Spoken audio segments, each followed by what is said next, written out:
Ningxi ran in a smoking trail to the restroom behind her.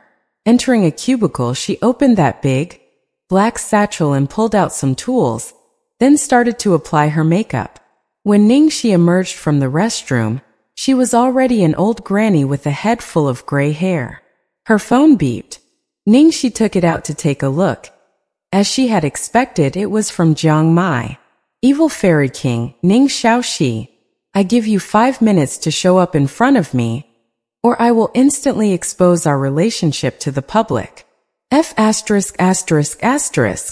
Ningxi checked her makeup one last time, and hurriedly ran to where the crowd was the thickest. Ningxi looked helpless and anxious. Cough cough, let me through. Cough cough, kind-hearted young girls. Can you allow this old granny to look at Ayi? Guys, don't push. There's an old granny here. A granny, why do you want to see our Mai? Are you his fan too? Holy moly. Our Mai really gets them all, the young and the old. He even has a granny fan. Guys, let the granny through. How old are you, granny? Ningxi bent and thumped her back, thanking them repeatedly. Young girls, thank you, I thank all of you. I'm 80 years old, and I especially like this young man because he looks so much like my own grandson. My grandson is working in a really far-off place, and I only see him a few times a year. Saying this, she started to wipe her tears. My, there's a granny fan of yours here. Come and see her. Yes, please see her. Poor granny. With warm help from all the fans, Ningxi quickly and smoothly squeezed her way inside. In the center of the crowd, Jiang Mai ran fingers through his wild blonde hair and took off his sunglasses. A faint trace of suspicion flashed across his handsome face. Granny fan. Yes. She's already 80 years old. She came especially to see you at the airport in such hot weather. She said she really likes you in NBSP because you look like her grandson, who's working overseas. Once the fans stopped speaking, Jiang Mai followed the path that the crowd had made for him and saw an old granny with a wrinkled face, wearing dusty, rough clothes and leaning on a walking stick. Jiang Mai's expression instantly became twisted. Phew. He had enough sense left to swallow the rest of that F word, and stared hard at that granny with an expression of wanting to strangle her. Of course, all this happened within a short second, and the fans didn't notice anything unusual. A grandson, my good grandson, Granny missed you so much. Ningxi flew at Jiang Mai like an arrow, messing up his blonde hair with her hands and crying so broken-heartedly. The young girls around them all started weeping when they saw this heartwarming scene, and there was a wave of shutter clicks from the media cameras. Ningxiaoqi. Just you wait till tonight. Jiang Mai gritted his teeth and said angrily in a low voice next to her ear. Grand son. Why do you look so skinny? Granny's heart aches. Ningxi was fully into her character, and Jiang Mai's hair, which he valued the most, had already turned into a chicken nest. Seeing that Jiang Mai was about to explode, his manager Lei Ming hurried over to save the situation. Cough, make way, this granny's very emotional, and her body is quite weak, we'll help send her home. Jiang Mai maintained his gentle, caring expression, but he secretly pinched a certain someone's hand hard as they swiftly left the airport. Inside the black RV. Good grandson, you know where Granny lives? Ningxi, try calling me grandson one more time. Grand son. I just did, so what? I'm going to kill you. Do it. I thought you'd never do it. You damn woman, you actually hit me for real. The back of the car rocked with banging sounds. Lei Ming, who was driving, was lost for words. I already told you you can't outwit her, but you didn't believe me, and now? Tomorrow's headline is not going to be about getting picked up by beautiful ladies at the airport, but by an old granny. His arm pinned behind his back by Ningxi, Jiang Mai said angrily, Shut up. Lei Ming watched the progress of the battle in the rearview mirror. Though there were black lines all over his head, the corner of his mouth twitched. Ningxi, can you be a little gentler with him? I'm begging you. He still has a film. a commercial and a magazine cover to shoot this month. Got it, Brother Ming, I won't hit his face, be still. The handsome confidence and high spirits that Jiang Mai had had at the airport were long gone. Now he was pressed into the back seat with his hands handcuffed, looking remarkably like he had just been ravaged. Ningxi, you forced me to do this. Ningxi was happily hitting him, when Jiang Mai suddenly caught her off guard by locking his handcuffed hands behind her neck, then pulling her down. Seeing his face suddenly so close, Ningxi backed away subconsciously and put on a careless smile. What, you can't beat me in a fight, so you're using a beauty trap now? Just before their lips met, Jiang Mai suddenly turned his head. Erg. Ni. Ha ha ha. Ningxi laughed so hard that she had gripped her stomach and rolled around. Gume. Gume. Dearest, kiss me here. Isn't Granny's makeup pretty today? Looking at the wrinkles and pockmarks on Ningxi's face, Jiang Mai lay there like a dead fish and didn't have any will to live. Ningxi finally finished laughing, and she gasped for breath as she sat up. What, are you really angry? Who asked you to set me up first? Am I not allowed to take revenge? Asshole, we haven't seen each other for so long. Didn't you miss me even a little bit? The first thing you actually did was to beat me up. Jiang Mai stared at her angrily, but there was a trace of hurt in his eyes. Of course I missed you. I told you at the airport, Granny missed you a lot. In order not to die from anger, Jiang Mai finally stopped trying to communicate with her and raised his handcuffed hands as he said furiously, Hurry up and get these off. Where the hell did you get these handcuffs? They're forbidden in China. Ningxi touched her chin. I got them from a sex shop on Taobao. 20% off. It was only $9.90. Jiang Mai. Lei Ming. Worried they would start fighting again, Lei Ming hurriedly switched the topic. I've gotten rid of the reporters and fans, where to next? Jiang Mai took out a small mirror and started fixing his hair. He didn't even raise his head as he answered, To my villa in the outskirts. Ningxi instantly lifted herself up, then dropped me off on the roadside. I'll take a cab back myself. Hey, you think you can run away tonight? Let's see where you can run. Jiang Mai gritted his teeth with an evil expression and locked the car doors. Ningxi's head was covered in black lines. She knew this would happen. On their way, the further they traveled, the more Ningxi felt something was not right. Why was this direction so familiar? Tycoon Jiang, you have property in B City? Might it be at the Platinum Palace by any chance? Ningxi tested by asking. Jiang Mai humphed. It is, so what? It's too late for you to hug my thigh now. Unless you call me Grandpa. At this moment, Ningxi was feeling a little despondent. What was this coincidence that Jiang Mai's villa was at Platinum Palace too? For some reason, the do-do-do sound of an alarm started to play in her head, giving her a bad feeling that something terrible was going to happen. The car drove through the main gate, and Ningxi asked casually, Jiang Mai, what number is your villa? Número 6. Ningxi's expression was slightly stunned. It was actually number 6. Villas at the Platinum Palace were divided into different classes. The best was undoubtedly Big Demon King Lu's number 8 castle. It covered the most territory, with a big lake and flower garden behind it, and a personal golf course. The next was Lu Jingli's number 7 villa. Number 6 was of the same standard as number 7. Nobody knew who the owner of villa number 6 was. She hadn't expected that it would actually be Jiang Mai, this guy.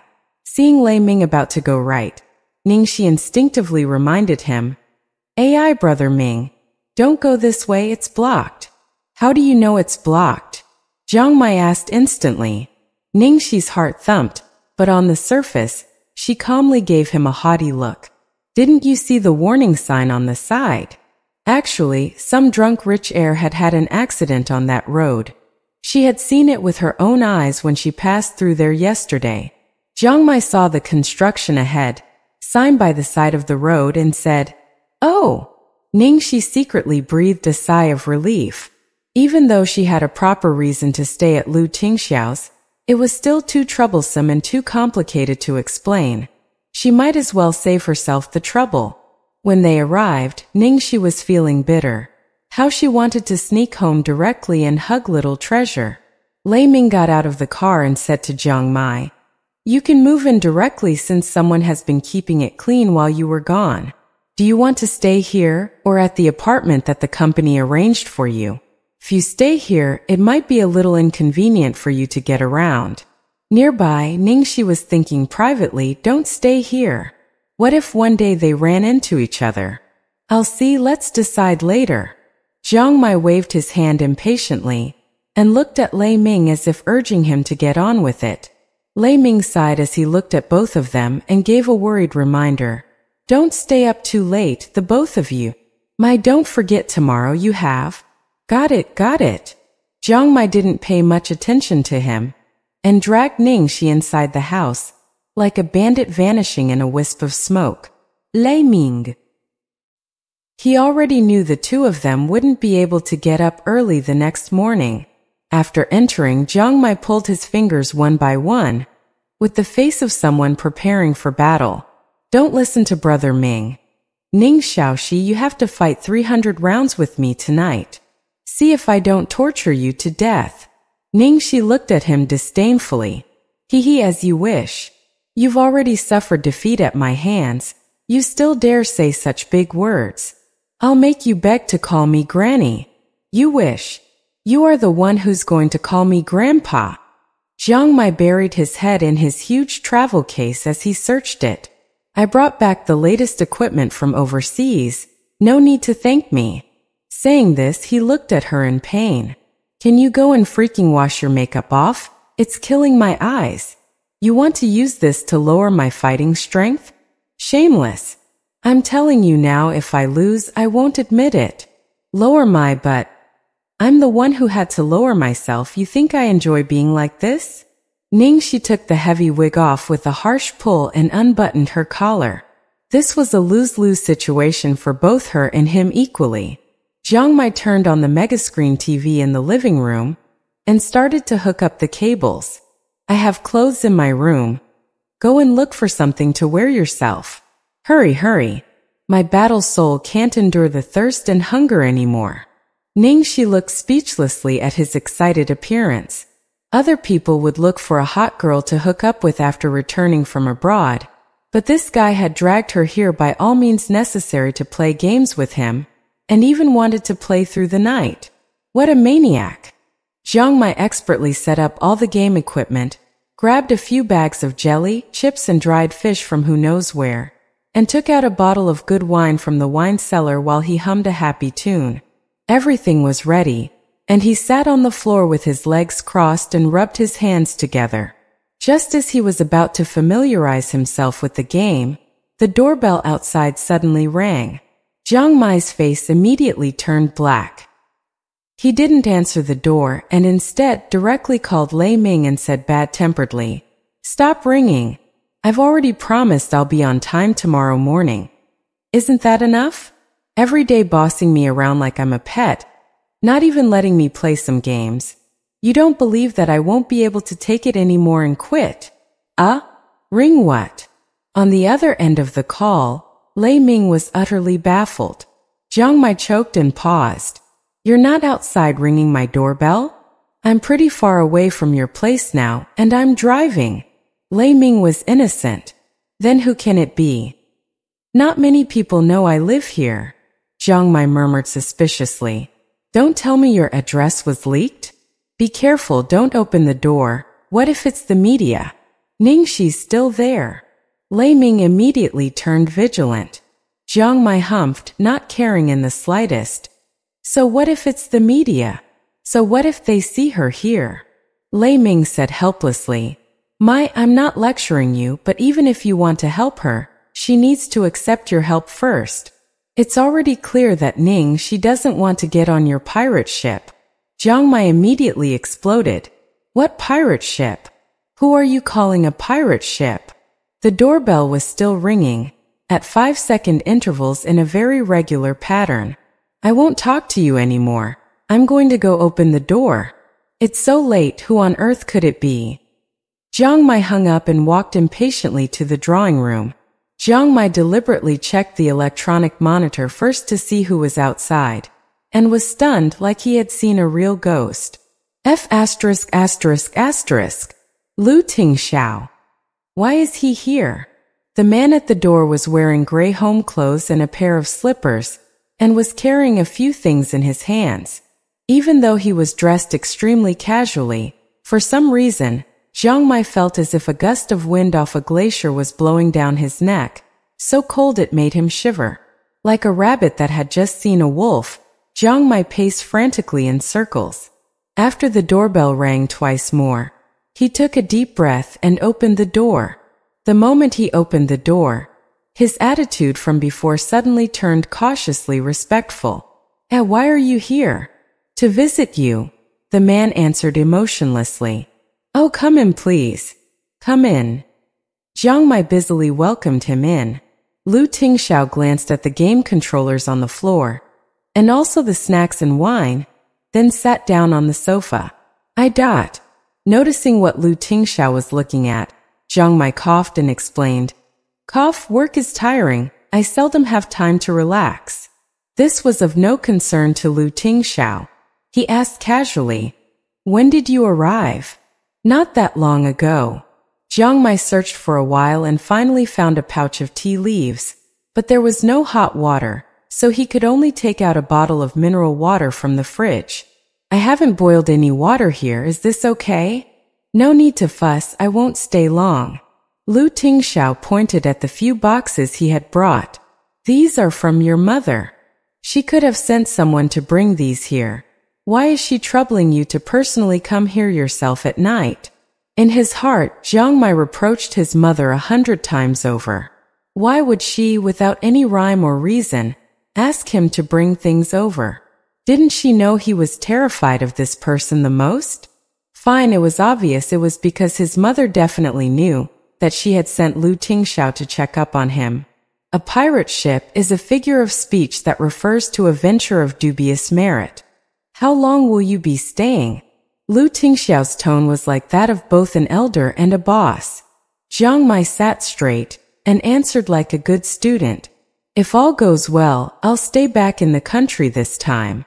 Even though a lot of people in the industry are pushing overseas this year, our local film industry has been growing quickly these past few years. Plus, the market is extremely big. Going abroad to learn is necessary, but I don't want to get ahead of myself. And NBSP, I think I still need to come back to my roots and principles here in the country. Unexpectedly, Lu Tingxiao nodded at his words in agreement. Jiang Mai relaxed a bit, then asked concernedly, how's little treasure?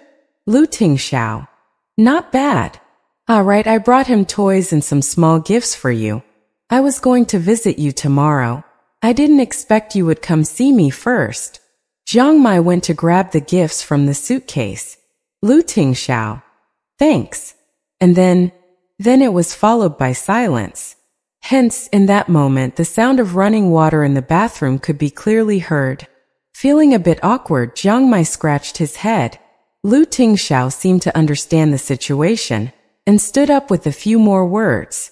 I'm leaving if you have time, go home and see your mother. Sure, I'll walk you out. Feeling like he had been given a reprieve, Jiang Mai was about to walk Lu Tingxiao out, when suddenly there was a furious voice behind them. Jiang Mai, what kind of sheety clothes are these? How can I wear something with such a big hole in the back? Lu Tingxiao, who had been about to leave, froze like he had been pierced by acupuncture needles when he heard the voice. A second later, he slowly turned around and shot a sharp and icy look in the direction of the voice. The girl was barefoot, her hair damp and her cheeks flushed from the hot shower. She stood outside the bathroom door exasperated. There was a big hole near the waist on the right side of the large men's t-shirt she was wearing, which exposed her white, smooth skin. Not paying attention to Lu Tingxiao's expression, Jiang Mai just felt like dying. The man had been about to leave, why couldn't that damn girl have waited a little bit longer to come out? I forgot to throw it away after I tore it when I fell from my bicycle. There were so many to choose from. Why did you pick the one that was ripped? Jiang Mai felt like he was at his wit's end with Ningxi. He then turned in embarrassment to face Lu Tingxiao and make an NBSP. Introductions. Cough. This is my friend Ningxi. After saying that, Jiang Mai suddenly noticed the weird look on Ningxi's face. She stood still as a statue as she stared at Lu Tingxiao. This damn girl, even if Lu Tingxiao was pretty good looking, she didn't have to stare at him like that. Jiang Mai was very unhappy seeing Ningxi act like this, and he said stiffly, Ningxi, this is my uncle CEO of Lu Corporation, Lu Tingxiao. Why are you standing there like a rock? Say hi. In that moment, her hair dripping water and her hand clutching the sides of the hole in the t-shirt together, Ningxi finally found her voice. With a mystified expression, she dropped the syllables blankly. Clé? While Ningxi said the word like a question to Lu Tingxiao, it sounded like an affirmative tone, as if she was calling him uncle. Instantly, Lu Tingxiao's face looked like that of a big demon king who had just doused all 18 levels of hell in blood. His whole body emitted a cold and frightening air, scaring the two of them so much they shivered. Who knew how long that strange atmosphere lasted for? Before Lu Tingxiao's icy gaze landed on Ningxi. The person you said you were going to pick up, it was Mai? Standing next to him, Jiang Mai was shocked at his words. Ningxi, you know my uncle? This situation was quickly driving Ningxi insane. She said to Mai in a low voice, I should be asking you that. How do you know Lu Tingxiao? Jiang Mai. I told you he's my uncle. Ningxi. Then why didn't you tell me earlier? Jiang Mai. You never asked. Ningxi. How do you and my uncle know each other? Jiang Mai looked between the two of them.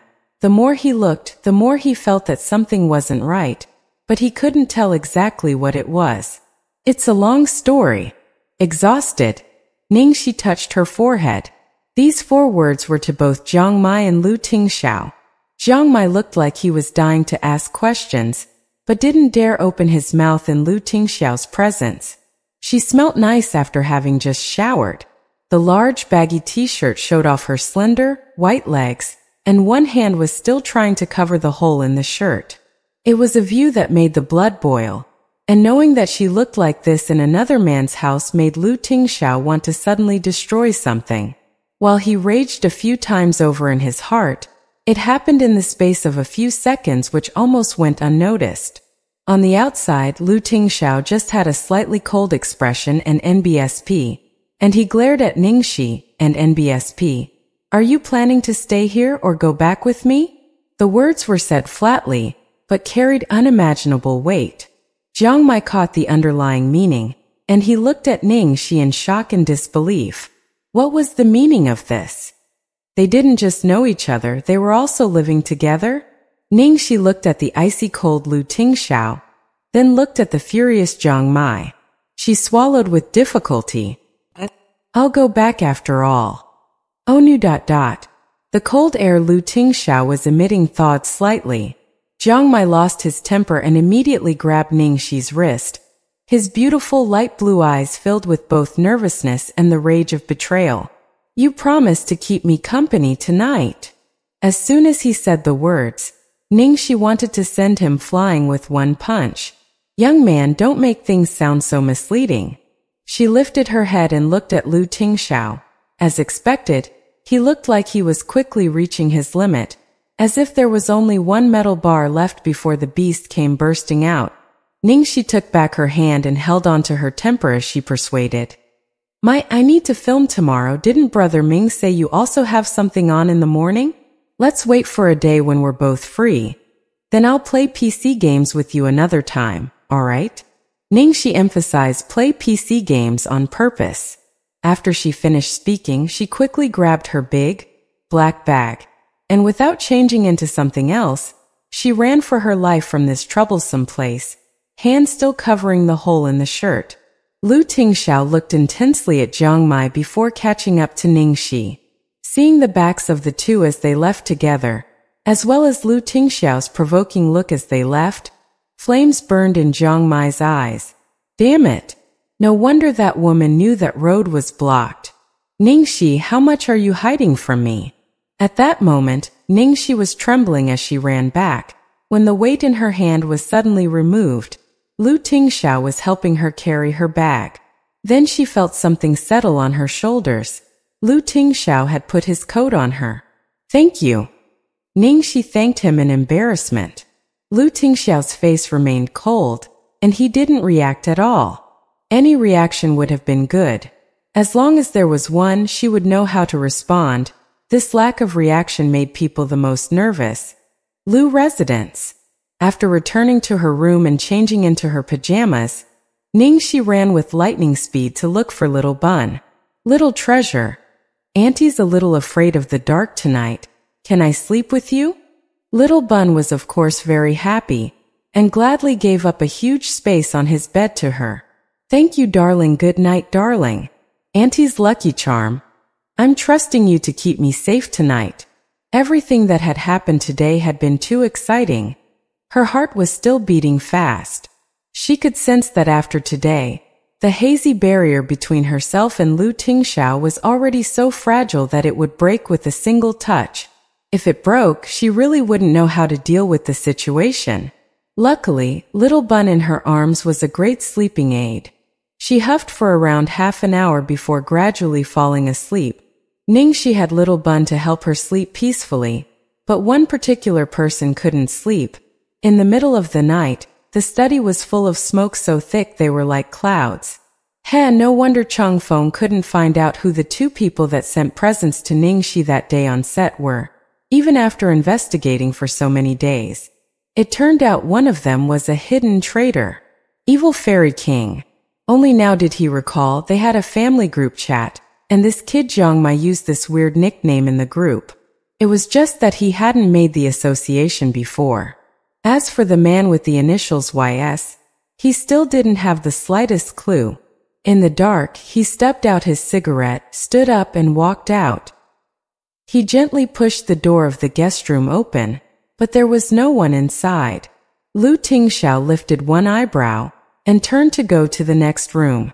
As expected, Ningxi was sound asleep holding Little Treasure. Smart girl. But did she really think things were fine like this?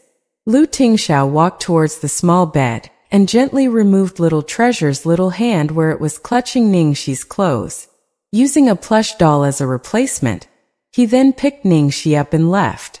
Little Treasure knitted his little eyebrows together as he dreamt, reached out little hands as if searching for something, then hugged the doll to him. After tricking his own son, Lu Tingxiao took Ningxi to the master bedroom. He gently laid her on the bed, then sat on the edge. With a slightly rough hand, he gently stroked the girl's hair, her eyes, her cheeks. He was like a wild beast about to eat.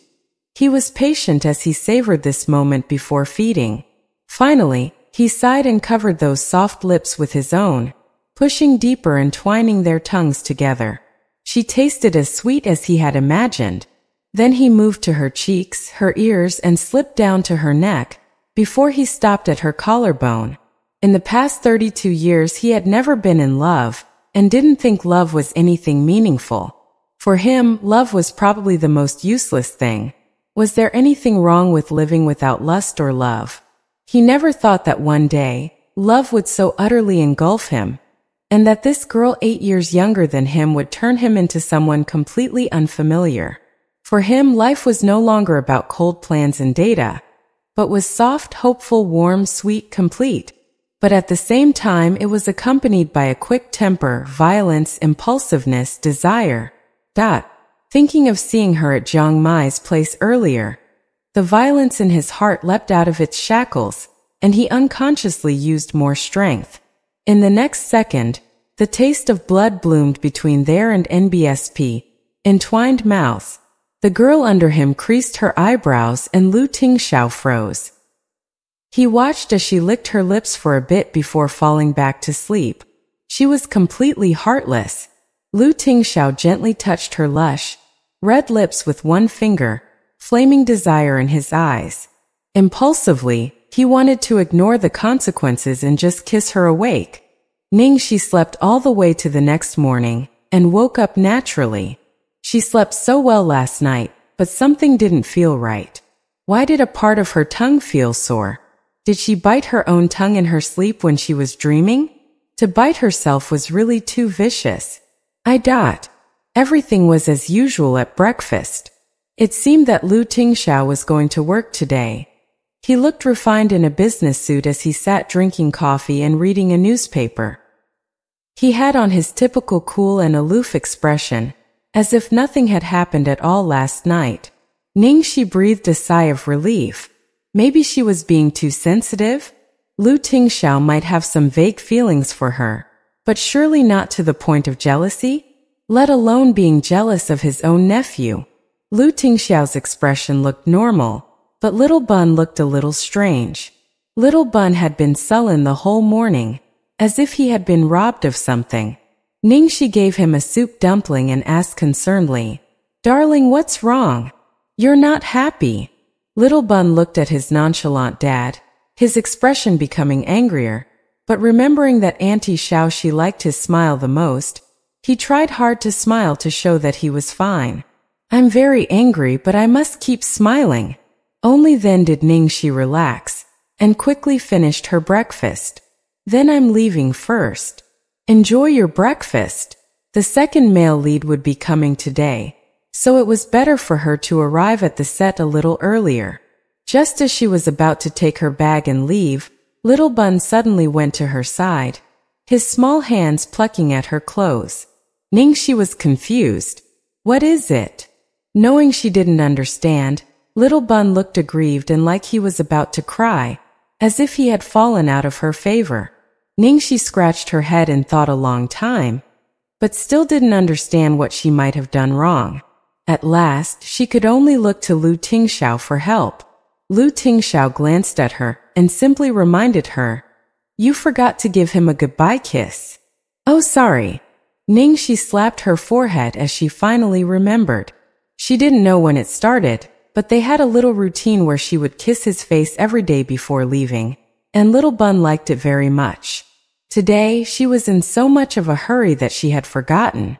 Ningxi didn't leave until after she had hugged and kissed him. Little Treasure waved goodbye to Auntie Xiaoxi. Then he turned to face his father, his face showing extreme anger as if saying, "Don't think that I'll forgive you just because you helped me just now."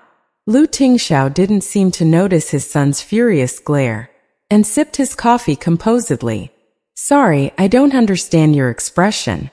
If you have something you want to tell me, open your mouth or write it down." Little Treasure immediately got even angrier after hearing that. Even with Ningxi's help, currently he could only sometimes write down words and draw expressions or symbols, never writing sentences which were too long, to say nothing of speaking.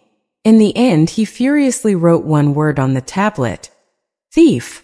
Lu Tingxiao glanced at the word, and pretended to be puzzled. "What?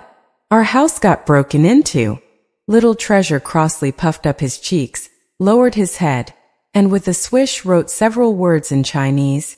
"You stole Auntie Xiaoxi last night." Seeing the string of words in a grammatically complete sentence, Lu Tingxiao was finally satisfied.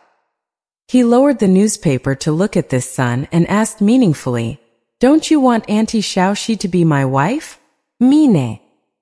Little Treasure wrote on the tablet. Lu Tingxiao raised his eyebrow. "I regret to tell you that the both of you don't match. You're 19 years younger than her. Would you make a girl wait so many years for you to grow up?" Little Treasure buried himself in drawing a rotten egg. Seeing that realistic-looking rotten egg, a light smile appeared on Lu Tingxiao's face. "But I'm speaking the truth, aren't I?" After saying that, he paused, then continued in a very beguiling tone. "But it'll be different if she were my wife, because she would be your mother." "Mother?" Hearing this, Little Bun was stunned. He lowered his head silently, his face showing some struggle and hesitation. The production crew today was the same as usual, and didn't act differently just because the second male lead would be joining them today. The main male lead Zhao Sizhou was surrounded by girls whose faces were worshipful as they listened to him talk about his glorious history in the entertainment industry. Jia Qingqing and Ning Shueluo's relationship had recently been getting better, and they were cheerfully talking about the diamond bracelet her dad had bought her. It was only Ning Shi who was on tenterhooks. After all, she had a lot of scenes with the second male lead, and the quality of his acting would have a huge impact on her. Jia Qingqing played with the sparkling diamond bracelet around her wrist, a scornful look on her face. Sister Shueluo, look at how she's waiting so eagerly. She actually believed the director's words. Does she think that if she waits like that, a Panin will appear? Ning Shueluo said helplessly, you don't always pick on Ning Shi. She has the most scenes with the second male lead. It's natural that she would be more concerned than we are. Yes, so many kissing in bed scenes. Luckily I didn't take the role from the start. Otherwise who knows how much I would be taken advantage of. Jia Qingqing rejoiced. She then looked admiringly at Ning Shueluo and NBSP. Sister Shueluo, you are still the luckiest. Your boyfriend is so handsome. Your partner is also so handsome. At that moment, Director Guo Qixing's excited voice could be heard at the studio entrance. Come, everybody come here. Our second male lead, who is the actor for the miracle doctor Sun Huanqing, is here. Come and greet him. There was hardly any response from the crew. Zhao Sizhou didn't look like he wanted to stand up at all. The girls were still gathered around him, scrambling to have him read their palms. Jia Qingqing made a dismissive sound and didn't even bother to look outside. Ning Shueluo touched up her makeup before getting up and saying persuasively, we should greet him, we are all colleagues after all. Reluctantly, Jia Qingqing followed her out. Ning Shi had naturally flown over at the very beginning and was craning her head to take a look. In the next second, her whole body felt like she and NBSP had been struck by the ninth heaven god of lightning. The guy beside the director was that eye-catching golden hair. She couldn't deceive herself that her eyes were mistaken, even if she wanted to. Why would the second male lead be that guy? This is not real. At the entrance, the production assistant Xiao Li suddenly screamed as if he was being murdered. Jia Qingqing furrowed her brow. Are you crazy? What are you shouting about? As soon as she spoke, out of the corner of her eye, she saw the man behind the director at the entrance. She couldn't help screaming either. What's wrong? Ning Shueluo asked. Jiang Mai. Sister Shueluo. It's actually Jiang Mai. Jia Qingqing excitedly pinched Ning Shueluo's arm. What?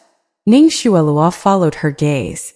The director was walking ahead with a cheerful and hospitable attitude. Following next to him was a blond man in trendy shorts and a t-shirt. Hands in his pockets, his face showed his special brand of yuppie arrogance, and when he smiled, he showed his very cute canines. Jiang Mai.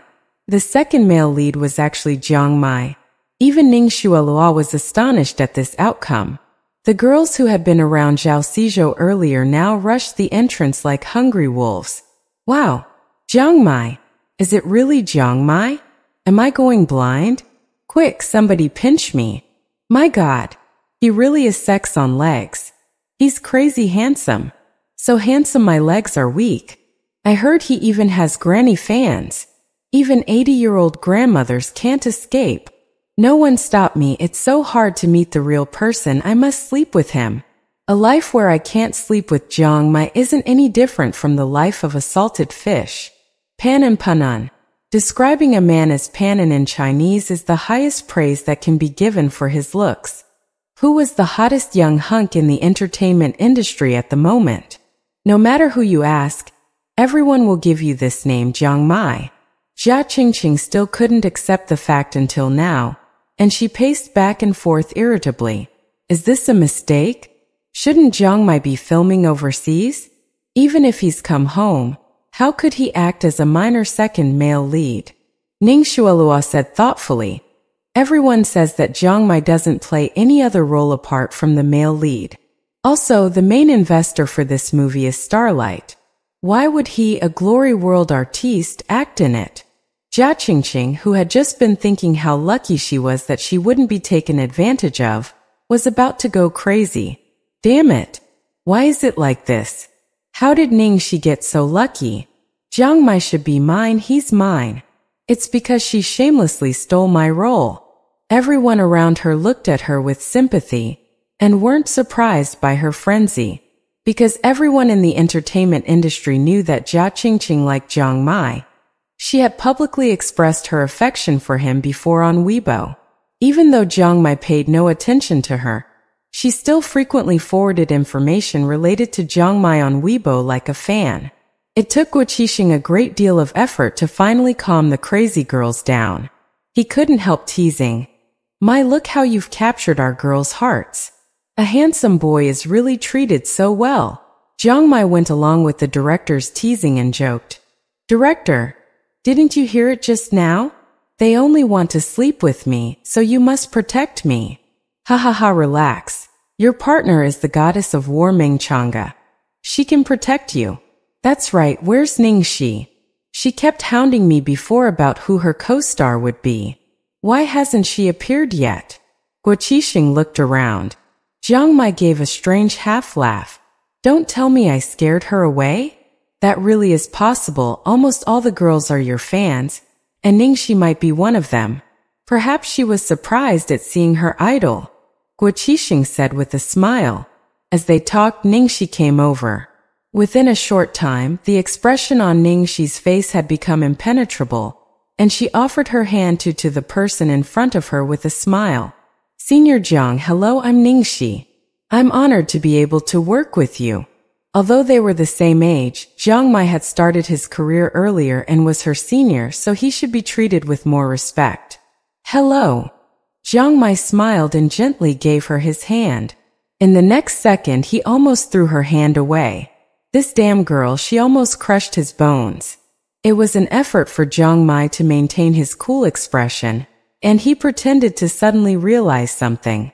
"Ah, Ningxi, it's you. What? You know each other?" Guo Qixing was surprised. Not just the director. Now the rest of the film cast and crew had their eyes fixed on Jiang Mai. He smiled meaningfully. Naturally. Hearing his flirtatious tone and seeing everyone stare at her strangely, Ningxi was so angry that her hands started shaking. She almost couldn't control the primal urge to hit him. Noticing how her face paled with anger, Jiang Mai said slowly, "We worked together before on the Blue Bird." Why didn't Ningxi mention that? Guo Qixing was surprised. Ningxi felt like she had just had a narrow escape. Her back was drenched in sweat.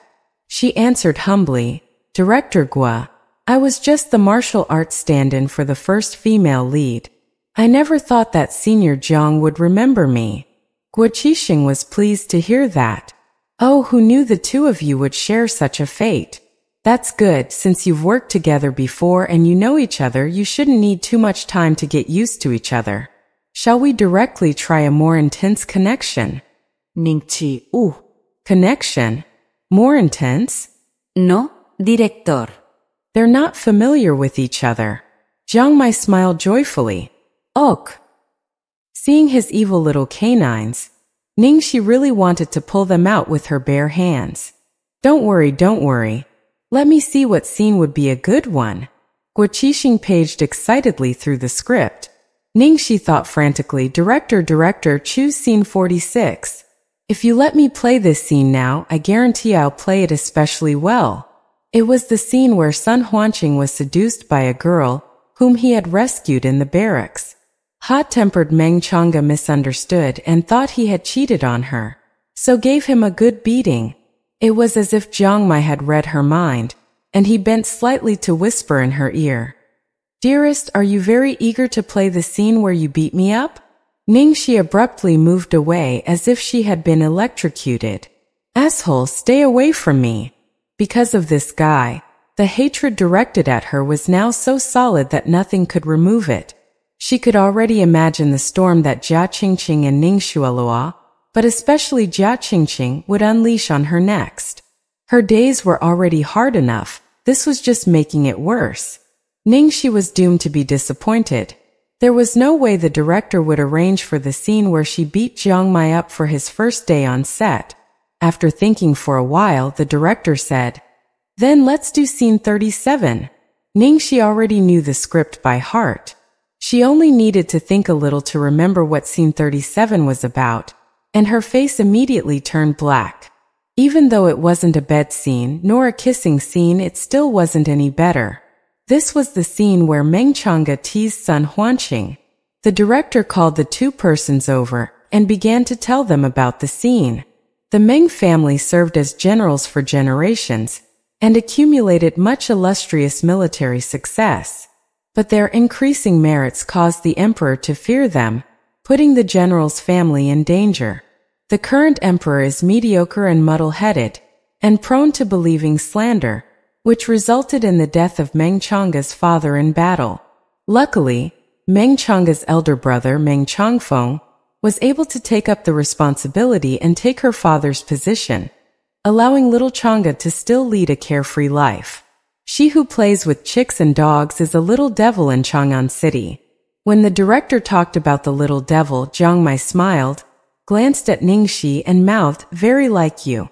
Ningxi ignored him and continued to listen seriously to the director. The little devil, dressed as a man all day, did not seem like a girl at all until she saw Sun Huanqing on the street when she was 16 years old. She fell in love at first sight, and from then on began to pester him every day. Jiang Mai raised his hand and said, "Director, isn't this the female version of a bully stealing away a pure flower?" Ningxi. "You are the real bully." Guo Qixing coughed lightly and said in praise, "Ma, you understand very well, it's pretty much that meaning. So the key point I want to emphasize is that the characters which you're used to playing are stronger and more active, but this time it's completely the opposite, so you must take note of the change." Hearing this, Ningxi also got a bit worried. The characters this guy had played before were all overbearing CEOs, overbearing school seniors, or overbearing lords. Could he play Sun Huanqing, who was a bookish and weak doctor? Jiang Mai looked serious as he nodded his head to show that he understood. "I understand, director. I'm the weak one who is being forced." Guo Qixing looked at them anxiously. In fact, compared with Jiang Mai, he was more worried about Ningxi. He was worried that she was too feminine to play Meng Chang'e, who was a street bully and a rascal. "I chose this scene because it will bring out the feelings between the two of you the most. Most of the time in the scene, one of you plays a cynic and the other is gentle and patient. If you can act this scene out well, there won't be any large problems with the rest of your scenes." "Alright, I'll stop here, let's see it in practice. Both of you, go get your makeup done and change into your costumes." Ningxi was the first to come out after getting her makeup done. She was neatly dressed as a young swordsman in red and white, with a high, handsome ponytail and thick, black eyebrows. She showed a domineering, heroic spirit, and was exactly what 16-year-old Meng Chang'e was supposed to be. Even those who had always been against Ningxi had to admit that her image was flawless. Guo Qixing had been worried that Ningxi, who was too beautiful an actress, would only be able to perform one particular type of role. Who knew she could be so flexible? Satisfied, he gave her a few words of praise, but advised her a little worriedly, "Ningxi, later you have to let yourself go a little. Don't think about your appearance at all, do you understand? In this scene, the more of a ruffian you are, the better." "Don't worry, director. I'm sure she can definitely do it." At that moment, Jiang Mai also came out from the dressing room in his costume. The moment he lifted the curtain aside, there were audible gasps around the set. Even Ningxi raised her eyebrows in surprise. After makeup, Jiang Mai's whole temperament had changed. He was in a long blue robe with a bamboo print. His complexion was clear as jade and his features gentle and kind. It was as if he had emerged from an ancient painting.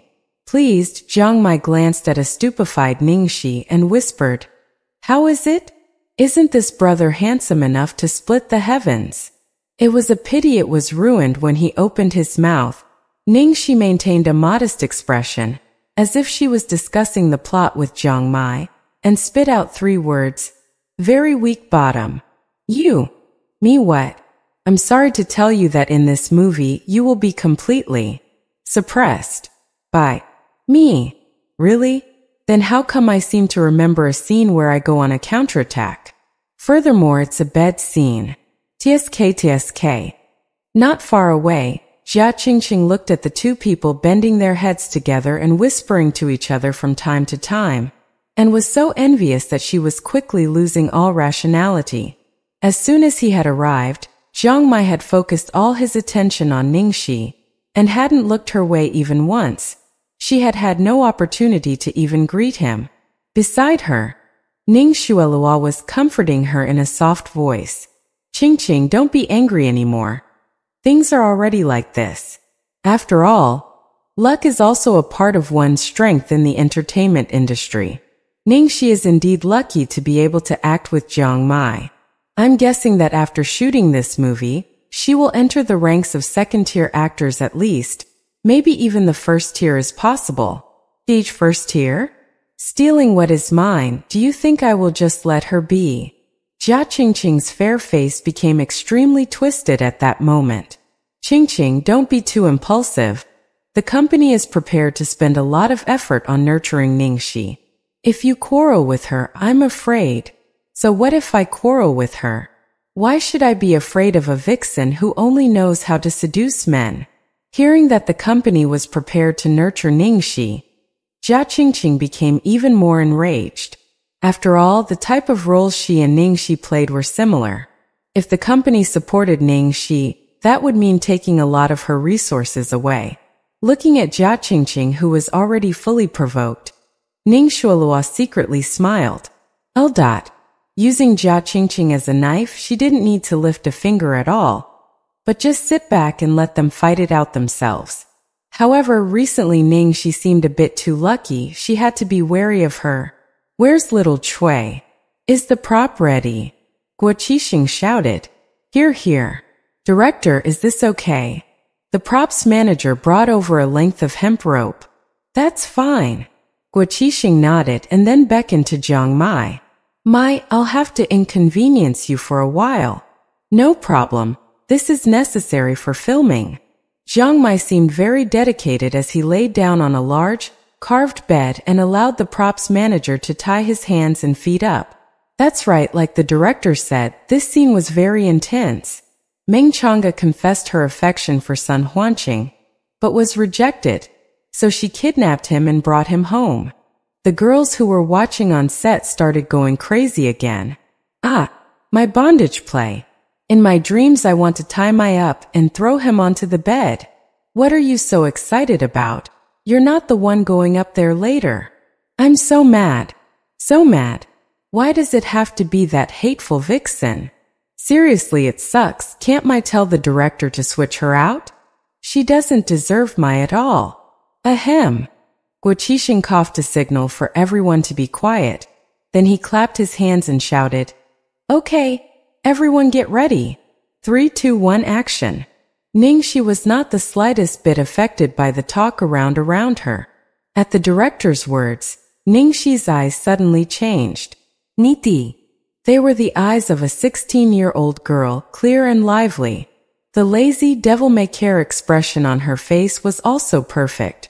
She lifted the hem of what she was wearing, raised one foot, and kicked open the door to her room. The camera then cut to Jiang Mai. Seeing the young man with his hands and feet tied, lying on top of the red covers of the bed, the color making his face look paler and weaker, really made people want to ravish him. Hearing the kick at the door, Sun Huanqing slowly opened his eyes and looked dazedly at the girl approaching the bed, silhouetted against the light. Meng Chang'e sat down beside the bed, and from her bosom, she plucked out a small bag made from oil paper. Sugar-fried chestnuts from the Fuxing building. I had to queue for an hour to buy them. Want any? Sun Huanqing turned his head away and closed his eyes, refusing to respond. Meng Chang'e peeled a chestnut and tossed it into her mouth with a twinkling smile. Not eating? Then I'll feed it to you. And I'll do it in a way that might make you shy. You. Sun Huanqing immediately opened eyes that were filled with 3 parts anger and 7 parts humiliation. How can you be so shameless as a girl? Meng Chang'e slanted him a sideways glance and raised her eyebrow. Shame? What use is shame? Can shame slay your enemies, or get you a daughter-in-law? Sun Huanqing's face was full of indignation. The Meng family has been loyal for generations. Your ancestors always fought on the front lines. But you spend your days being a good-for-nothing and a tyrant. How can you face your ancestors? Meng Chang'e had already heard too much of this sort of talk from the people around her, and she stuck her fingers in her ears. Then she said loudly around the chestnut in her mouth, "You're so old and you're still unmarried. Among the 3 ways to be unfilial, having no sons is the worst. Can you face your son ancestors?"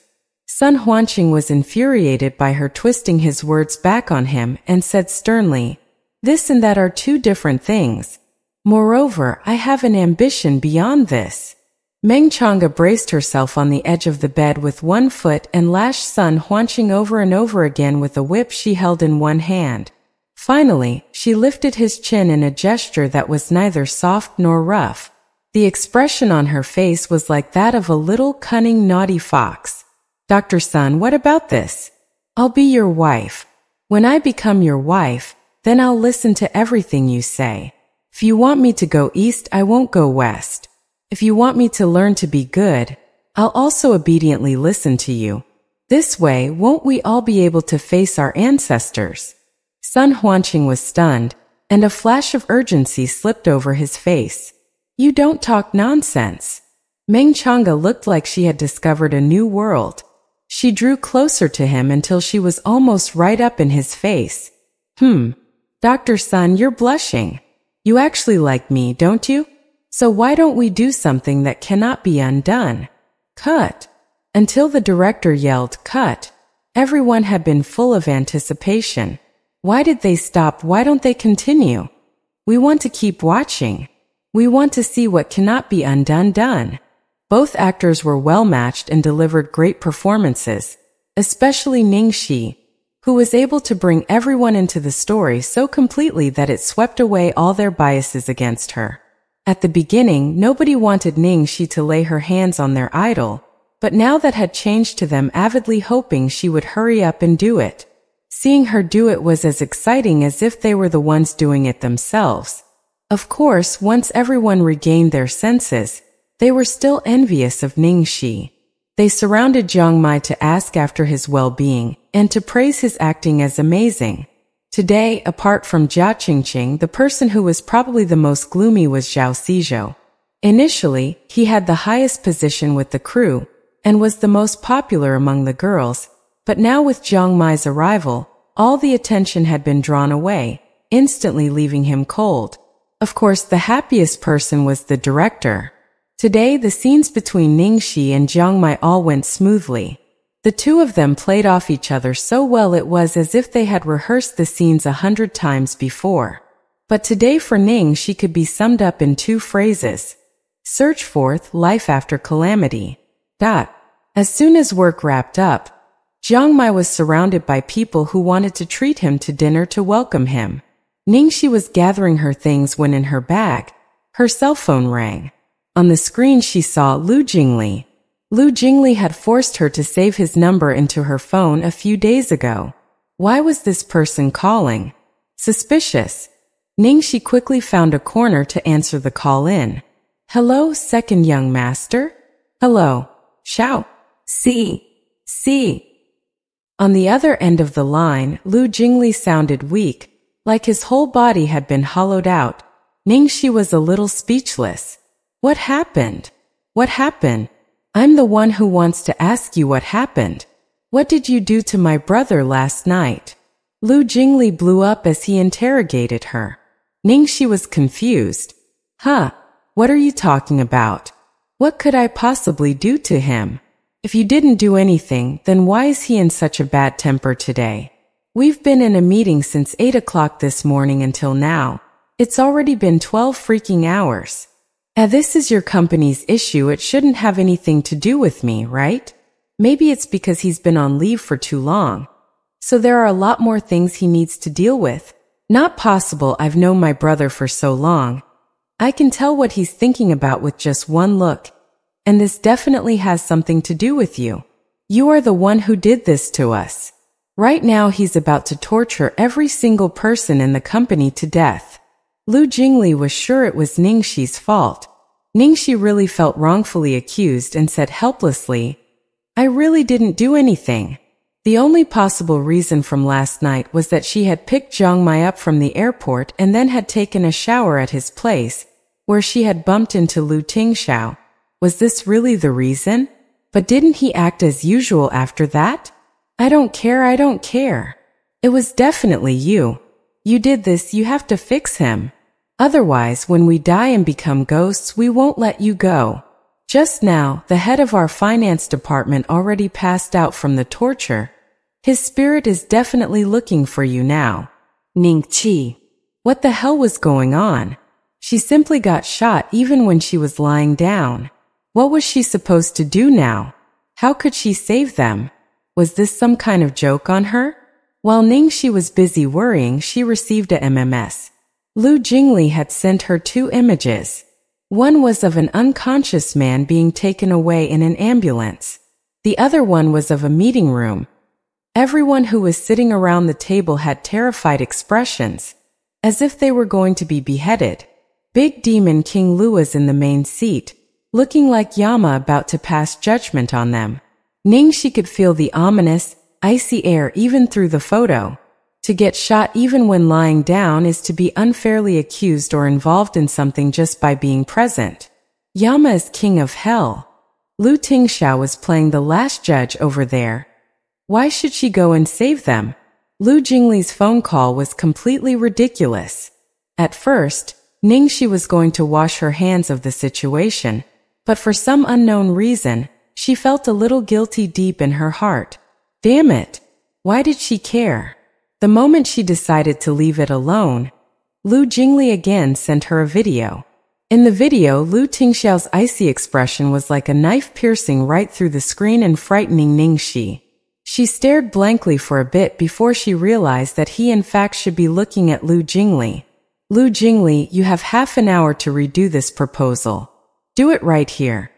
If you can't get it done, go to the finance department and get your last paycheck. Then the screen went black. Ningqi. The second before the screen turned black, it was as if she could hear Lu Jingli's last bloody cry for help. Even an outsider like her knew that redoing a proposal in half an hour was impossible. But she really didn't know how to save him. Ningxi's brain spun, and she flipped through Sun Tzu's 36 stratagems in her mind. Wait at leisure while the enemy exhausts himself? Lu Jingli's ghost would kill her. Defeat the enemy by capturing their chief? Lu Tingxiao was the king himself. Besiege Wei to rescue Zhao? He had no weaknesses for her to attack. Then the honey trap? No. In the end, Ningxi smacked herself over the head. Got it. Lure the tiger away from his cave. Ningxi took a deep breath, calmed her mind, and dialed Lu Tingxiao's number. Meanwhile, at Lu Corporation, in the meeting room, the projector which was connected to Lu Tingxiao's cell phone was screening internal company data. A group of senior staff was 12,000% focused on the presentation, as Lu Tingxiao was going to ask them questions later. The terror was too much like primary school, when the teacher was about to ask questions. At that moment, Lu Tingxiao's cell phone suddenly rang. Lu Tingxiao picked up the call without looking, and in the next second, a girl's sweet and soft voice came through the meeting room speakers. Hello Lu Tingxiao, are you busy? Huh? The room froze and all the senior staff were struck dumb, with utterly bewildered looks on their faces. What was happening? This was the boss' personal cell phone, right? A woman had actually called him, sounding so sweet and calling him by name. But what was even more shocking was yet to come. When Lu Tingxiao heard that voice, his entire aura changed subtly. Nyai, like a gentle breeze coming into the world to touch dead souls. Buried in the impossible task of completing the proposal, Lu Jingli was moved to tears when he heard Ningxi's familiar voice. Sister-in-law, you've come, sob, sob, sob. Lu Tingxiao paused in the middle of speaking, then unplugged the cable connecting his phone to the projector. Raising the phone to his ear, his expression still looked the same, and he spoke with the same cold tone. What do you want? On the other end of the line, Ningxi felt a little like retreating when she heard that scary voice. In the end, however, she managed to gather her courage and did her best to use a softer and more pleading tone as she asked hesitantly, will you be coming back tonight? We promised little treasure we would have a hot pot today. Lu Tingxiao's face was cold. Not sure, I'm busy. Besieged way to rescue Zhao is to distract the enemy by attacking their weakness, its Achilles heel. After Lu Tingxiao had unplugged the cable, Lu Jingli couldn't hear what Ningxi was saying and could only guess that she was asking Lu Tingxiao to go back. Hearing his father's cold answer, he screamed inside. No, why didn't even Ningxi getting personally involved work? Do the heavens really want me to die like this? Ningxi's voice became even gentler. But I'm worried about taking little treasure out by myself. What if something happens?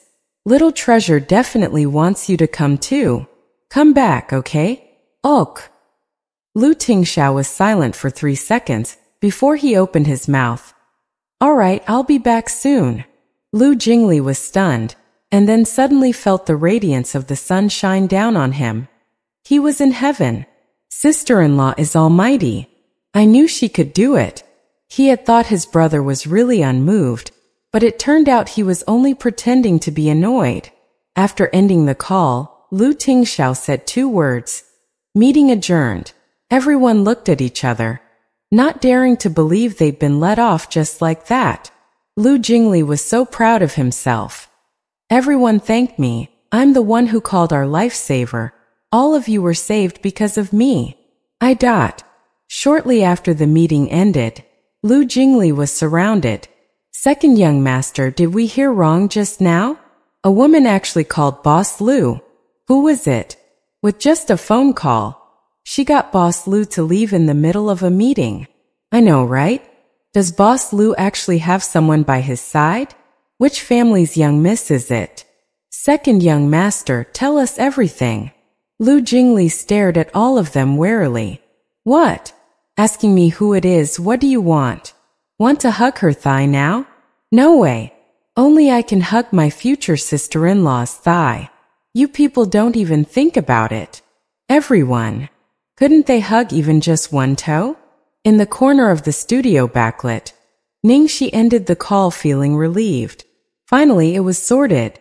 There shouldn't be any more problems after this, right? It clearly had nothing to do with her. It was really selfless of her to help. Just as she was about to leave, her phone rang. It was Lu Jingli again. Second young master, what is the matter now? Wasn't that enough? No, Xiaoxishi, your honey trap was just too perfect. It solved the problem beautifully. Ningxi's face turned black at his words. What honey trap? That was luring the tiger from his cave. Have some common sense. Whoops, I understand. That's it, I'm hanging up. I'll treat you to food the next time you're free. Ningxi was speechless as she looked at the disconnected phone. What did this person understand? Ning Xiaoxi, why are you hiding here? Let's go eat. She hadn't noticed Zhang Mai coming over. Looking around nervously, Ningxi relaxed after making sure no one had seen him come look for her. Wearily, she leaned on a big, red palace pillar behind her. I have something on tonight, you guys go. I don't think I can make it. What? Zhang Mai's face changed after hearing this. It's my welcome dinner, and I'm your film partner. You're actually not coming. Ningxi knitted her eyebrows together. I know, my fault. But I really have something very important on tonight. I'll treat you next time, alright? Not alright. Zhang Mai did not buy her explanation in the slightest, and looked intently at her. What do you have on that's so important? Who are you going to see tonight? Ningxi's voice turned a bit stern. Who I see is none of your business. After she spoke, Jiang Mai's face immediately turned ugly. You're going to see Lu Tingxiao, aren't you? Jiang Mai's interrogative tone made Ningxi uncomfortable, and she knit her eyebrows together. So what if I am? So what if I'm not? Jiang Mai paced angrily in a circle, then glared at her. Ningxi, you really want to get yourself killed. You even dare to play games with Lu Tingxiao. Aren't you afraid you're playing with fire? I'm happy to play with fire, what's it to you? Annoyed at Jiang Mai's words, Ningxi's attitude also turned bad to match his. You! Jiang Mai almost got carried away by his anger, and in the end he punched the pillar behind her. Ningxi, I'm not trying to scare you. I'm giving you a friendly reminder. Otherwise you won't even know how you died when the time comes. Don't you know who Lu Tingxiao is? You think he's the same as all those fobs you dated in the past. Ningxi rolled her eyes.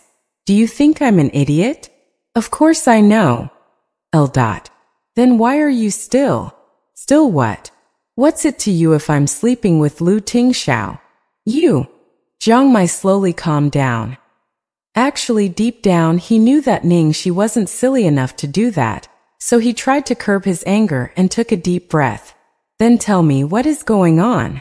Ningxi also knew she was being childish, bickering with Jiang Mai. It was just that she had just been too provoked by seeing this person today, and she was so irritated that the smallest thing set her off. Ningxi also calmed down and explained, I saved Little Treasure previously. Jiang Mai was a little shocked. You saved Little Treasure? What happened to Little Treasure? About half a month ago, Lu Jingli took Little Treasure to a bar. In order to escape the noisy crowd, Little Treasure accidentally hid in the storeroom, and the staff locked him in without knowing he was there. Jiang Mai gaped slightly. Lu Jingli took Little Treasure to a bar? That does sound like something that my unreliable second uncle would do. And then? What did that have to do with you? That time, I was preparing to go to the World audition, but Chongli locked me in the same storeroom to stop me from going. Ningxi briefly explained what happened after that. Jiang Mai patiently listened to the end. Okay, I understand now. You got to know Lu Tingxiao because you saved Little Treasure. Then what should have happened next is the Lu family giving you a huge compensation as thanks, and then game over, the two of you go your separate ways. Why are you still in touch with Lu Tingxiao? You even moved into his house. Ningxi had omitted the part about Lu Tingxiao wanting to repay her with his body. Because Little Treasure suffered a shock and I saved him, he's very reliant on me. So Lu Tingxiao asked me to stay at the Lu residence until Little Treasure's condition is stable again. I have to be prepared at any time to act like a sedative for Little Treasure. Understand? Hearing this, the anger in Jiang Mai's expression finally started to fade, but he still felt a little uneasy. Are you sure that's all? So many women want to marry into the Lu family, and right now, you're in the position with the best chance to do so. Do you really have no designs on him? Ningxi lifted an eyebrow and said half-jokingly, If we're talking about that, I do have designs on Little Treasure. He's just too cute. I want to kidnap him home to become my little sweetheart. Jiang Mai looked at her speechlessly, then touched his forehead. Anyway, it's best that you don't think about things you shouldn't be thinking about. Powerful families are not what you think they are. Ningxi laughed coldly. As if you know what I think about powerful families. She hated those people in the upper-class circles the most, who only pretended to be civil and wore fake masks. It hadn't been easy to leave the Ning family. Why would she jump into the fire pit again? Jiang Mai felt relieved when he saw Ningxi's look of loathing. He understood Ningxi, and he knew that she hated being tied down the most. To Ningxi, the Lu family background was probably as scary as severe floods and fierce beasts. Okay, you've asked your questions, now it's my turn. Ningxi looked at him with her arms crossed. Jiang Mai shrugged his shoulders. What do you want to know? Doesn't Lu Tingxiao only have one younger brother, and no sisters? How are you his nephew? Ningxi asked. Jiang Mai lit a cigarette and slowly answered, I'm not related by blood to the Lu family, It's because my grandparents were family friends with them. They died in a car accident when my mother was still young, and the Liu family adopted my mother. So based on order of seniority, I have to call Liu Tingxiao uncle. I see. Ningxi said as she stared fixedly at him. I'm trying to quit smoking, don't tempt me. You've been alright with it all this time, why are you quitting? Jiang Mai knitted his eyebrows together. Do I need a reason to quit a bad habit? Who was it once told me, that smoke when you can smoke and drink when you can drink, and whoever wants to quit smoking and drinking is a dumbass. Jiang Mai stepped out his cigarette as he made fun of Ningxi. I've told you whatever I can. Is there anything else you want to ask? Of course, there is. Ningxi gritted her teeth as she glared at him. Tell me honestly, why did you take the Sun Huanqing role? It's only the second male lead, and not even the type of character you like. Implying that he was here to deliberately give her trouble. Jiang Mai answered with an innocent face. What's wrong with me playing the second male lead? Who says I can't? And what's wrong with me playing Sun Huanqing? I want to expand on my acting and challenge myself, is that not allowed?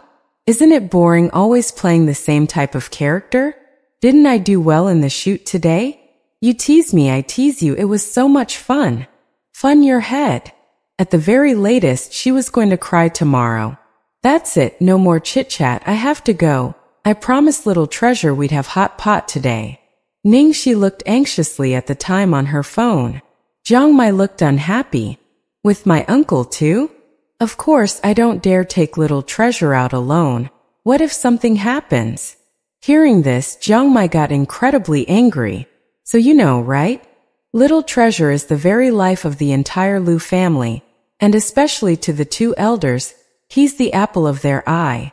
If anything happens to him, they might very well bury you alive. Why do you still want to hold this hot potato in your hand?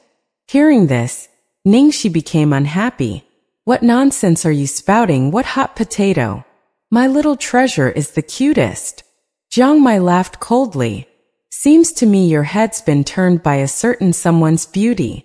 He just opens his mouth to ask you for something. You forget everything. Ningxi didn't have the patience to deal with him. Whatever, will you stop nagging? How can I dare say no to Big Demon King Liu's request? Would you? Look at how scared you are now. Are you that scared of me becoming your auntie? Aun, tie. Jiang Mai felt so much unbearable pain at the word auntie that he was struck speechless. Good boy. Ningxi patted his head like a puppy and skipped off after successfully gaining the upper hand.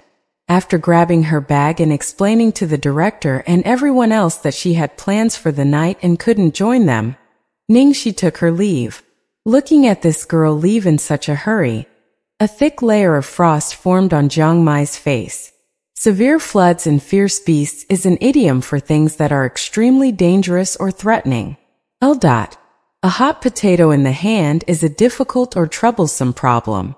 After work wrapped up, Jia Qingqing finally found an opportunity to make a move. The best thing was that Ningxi wasn't around, so she approached Jiang Mai with a shy expression. Brother Mai, where shall we go eat? How about we go to Rivers Hotel for seafood? My father is a member there. We can use the VIP room. Jiang Mai stretched dispiritedly. Forget it. I'm not going, I'm too tired today. Hearing this, Jia Qingqing was worried. But it's your first day on set. We should celebrate with a meal no matter what. Jiang Mai's face darkened slightly. Who makes the rule we must have the welcome meal on the first day? If you want to eat it so much, just go yourself. In fact, everyone knew that in private, Jiang Mai didn't really have a good temper. If he was in a good mood, then he would be very good-natured. If he was in a bad mood, then this brat was obviously in a bad mood right now. Shocked by his outburst, Jia Qingqing's eyes instantly turned red. I just thought it was the polite thing to do. Brother Mai, how can you say that? Who the F*** is your brother Mai? Jiang Mai was annoyed and about to explode. Guo Qixing next to him saw that the situation was starting to deteriorate and quickly intervened. Maybe some other day. Mai is really too tired today. I should have let him rest and familiarize himself with the environment on the first day. Who knew we would end up shooting so many scenes? Everybody go back early today and rest. We're not in a hurry to have the dinner party. All right. Given an out, Jia Qingqing reluctantly nodded, and at the same time hated Ningxi even more in her heart. It was Ningxi's fault for occupying brother Mai all day, and making him so tired that he didn't even want to eat. Jia Qingqing bowed her head and secretly flipped through a few photos in her phone, before she smiled viciously. Ni, you just wait and see, Ningxi. I'll make you pay. Lu residence. I'm back, darling. Once Ningxi was home, all of the day's exhaustion was completely swept away. Hearing her voice, little treasure Dang Dang Dang ran to meet her, a glass of cold fruit juice in one hand. Darling, you're too sweet. Love you. Ningxi took the glass and drained it in one go. Then she said happily, Come here. Auntie's going to get you changed into a cute outfit. We're going out to eat hot pot later. The little bun, who before would run to the attic upon hearing he would be going out, obediently allowed Ningxi to take him upstairs. In the bedroom, he then allowed her to dress him up in one outfit after another. This one's too plain, this one's too dull, this one's too unimaginative, my God. Who bought these clothes for you? What kind of taste is this? No need to ask, it was definitely your father. Did he forget you're only 5, not 35? While Ningxi mocked Lu Tingxiao, she continued rummaging around, and at the bottom of the cabinet, she finally found a satisfying outfit. Wow, this one is cute. It was a little white short-sleeved shirt with a hood that had 2 long bunny ears coming out of it, with a matching pair of dungarees that had a big pocket in the front like Doraemon. Looking at this style, it was definitely your second uncle who bought you this one. At least he's somewhat reliable in this. Little kids should wear cute and bright clothes. Satisfied, Ningxi nodded, then asked, How is it, darling? Do you like this one? If not, Auntie can look for another one for you. Ningxi didn't forget to ask Little Treasure for his opinion, even though Little Treasure always agreed with her. Sure enough, Little Bun nodded without hesitation. So Ningxi happily helped Little Bun put on his clothes. After helping Little Bun change his clothes, Ningxi also went into her room to get changed.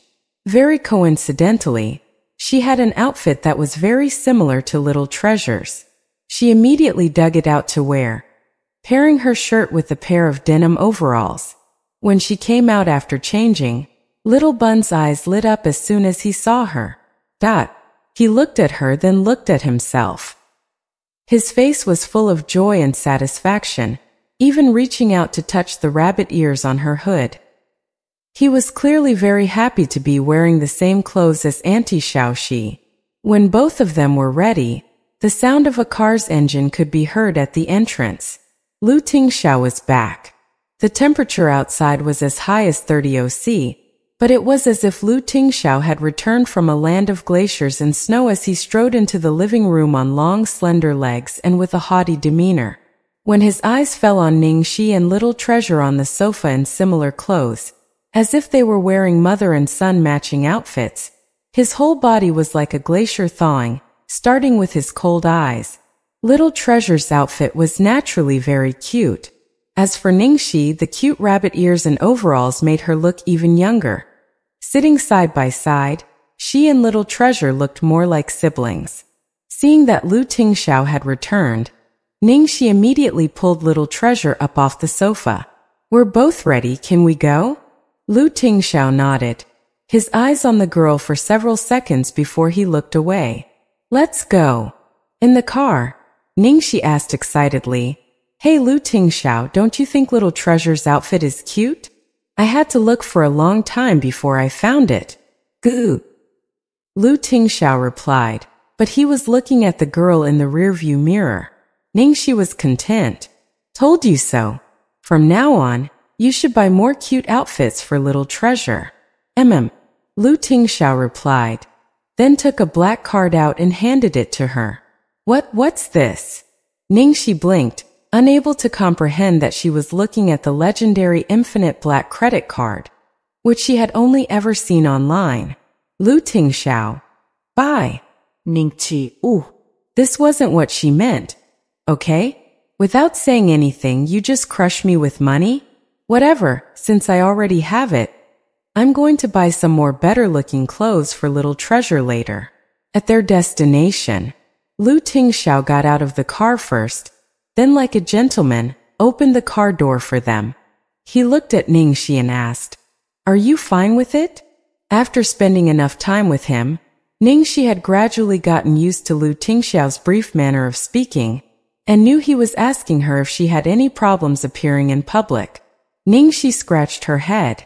Should be fine. Not many people recognize me now, and anyway, I'm also dressed like this. Saying that, she took out a pair of amber round glasses without any lenses in it. It should be okay with this.